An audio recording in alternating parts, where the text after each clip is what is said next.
Yes, I am recording this video directly in Videoshop. I am here to say that this is the best freaking editing software, and I use it instead of my laptop one. Like, listen, I'm an elder millennial, and I'm not as savvy with my phone as with a laptop, with a mouse, thank you very much. So I usually prefer doing detail work on the laptop, but I went and tried to use like regular video software, and I can just do so much more with Videoshop more easily and with more precision. So I've been using it actually for years now. I'm on my 600th video in here. So I thought it's about time that I share the love because I don't hear it talked about a lot. And I feel like Videoshop's over here just being quietly awesome and adding new features all the time. So I'm going to give you a little tour of some of the advanced editing that you can do within Videoshop. Look at that.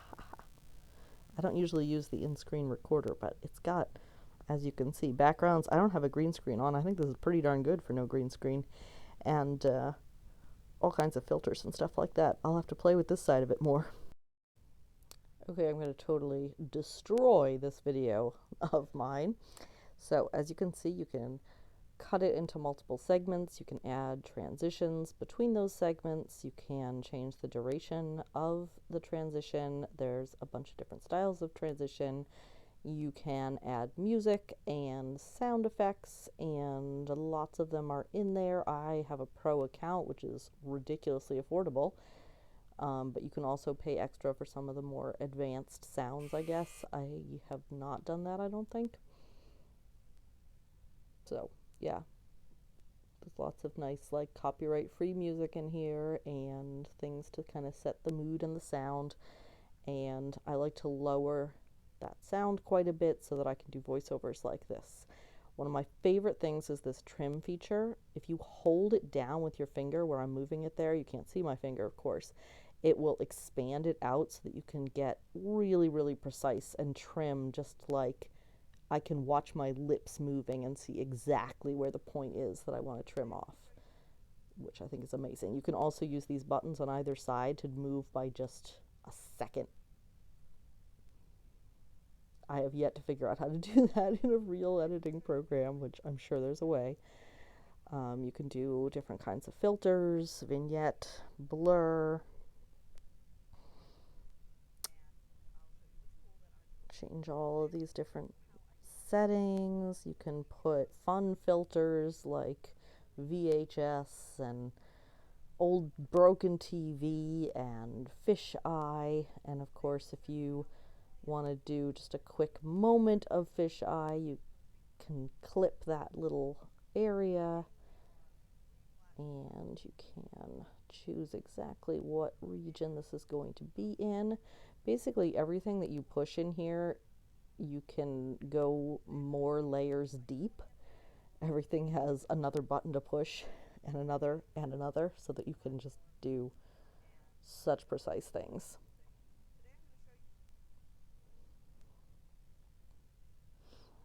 Is that everything on this part? Oh, resize. Yep, so can pinch and pull it and make it different sizes easily. There are stickers. You can look up different GIFs to import. You can change their opacity. You can make them fade in and out. You can change their length. You can change how they fit. And flip and erase parts and rotate and copy. All sorts of stuff in here. This looks very silly, but I'm sure you can see how this could be useful. And see how it like fades in and out. I love that. Here's some more of those transitions. There's classic, modern, and funky. So lots of fun stuff there. Speed. You can speed it up. You can slow it down.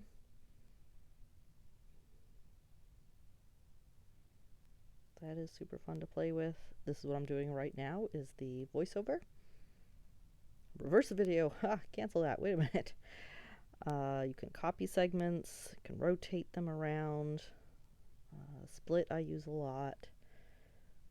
flip snippet. So this is somewhat new, where you can add in little GIFs and reactions and stuff like that.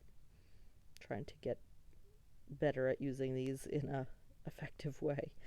But once you get it in there, then you can trim it down however you want, and you can put transitions on there, sound effects, text. You can write text, and you can have different effects, animations with it. You can have it slide up, you can have it type in, change the duration, fade it in and out, style, align. You can change the color, you can change the font. What was it doing there? I don't even know. You can have a background.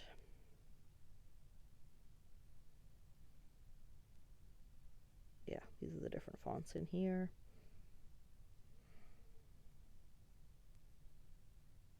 Put it anywhere on the screen, any kind of size. Yeah, we did all those. Freezing a frame. That can be helpful if you don't have as much as you wanted to. A lot of times I'll freeze the end of a video and make that it becomes a picture, and then you can choose the number of seconds the picture's on the screen just to hold that moment a little longer. And here we've got the Ken Burns effect, so we can do things like instant in. I've been using that one a lot recently. Or have it pan as it goes. Oh, the things that we can do. Whee. This is the tilt shift, which I don't know much about that or what it is, but I've been using this basically to blur my background on all my videos. So I put that circle around my face to keep it from blurring, and then the outside around it is a little bit blurred. And then there's distortions. I'm not sure I've ever used a distortion, but I've got to think about how I can creatively use those. You can add a backdrop, so it just adds it in as a little picture here. You can have these different sort of title themes. I use this one for my roundup of news stuff. I don't use them very often though. And yeah, so that is a lot of the stuff, but there is still more actually. So here's where you can import or impose or record. So a lot of times I do the impose thing, photos or videos from my camera roll, to create that B-roll. So I can import that and I can have it. Again, you can change the opacity, you can erase parts of it, can mess with it a whole lot, but you can also pinch it out to fill the whole screen, so that's how it can make B-roll. And I'll show you in a moment. Up at the top you can see where it says layers, and that's something I discovered somewhat recently, that you can move the layers around. So if your text ends up behind your picture and you want it in front, you can drag and drop it. Don't have to use that very often, but it's really nice that it's there. I also recently discovered that when I do the B-roll clips, I don't have to know the length I want them to be ahead of time. I can trim the clips after they are imposed over the video. And so I think I'm going to show that. It's under the more features. Let's see. So let's impose another clip and choose a video this time. Here's one I was messing around with, the AI app and a Snapchat filter. So I'm going to take the volume off because the Snapchat filter comes with a song that this is singing. And then I'm going to, yeah, more, there it is. So reverse, change the speed, trim it so I can make it exactly the length that I want it to be. And fill it so it becomes the B-roll. And so my voice, if the clip had native sound and this voiceover, will happen underneath it. So it's like how it's layered on top.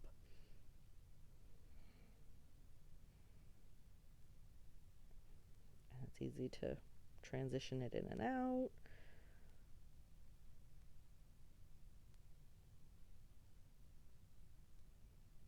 Again with the layers on the top. Could change the opacity.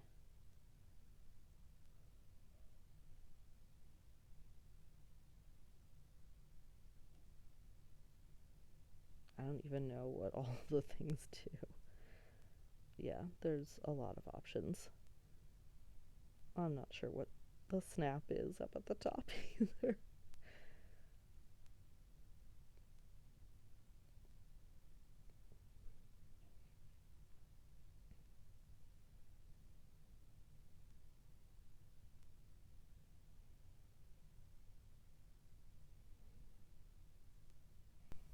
Another thing with using the music, you can have it repeat.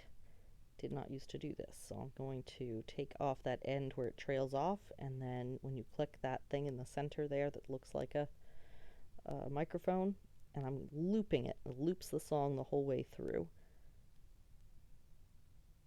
And oh gosh, I've never messed with the sound of the music before. I'll have to do more of that. And then in that area is also where you can change the sound wave. And so what you can do is be in the music thing. You click on the music thing up at the top, the teal thing, and then scroll wherever. And let's say here I had like a sound I wanted to be more that you could hear. So I can take the sound of the music down for a moment and then bring it back up when I want to.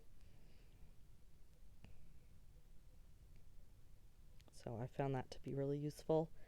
And then the final thing is you can actually split the sound off of the video. So I'm going to split this sound and then move it to be over this imported clip, and then I'll just delete the one where I was actually speaking it. And now it is just like a voiceover there. So those are all the advanced features that I have discovered in Videoshop, and I freaking love it.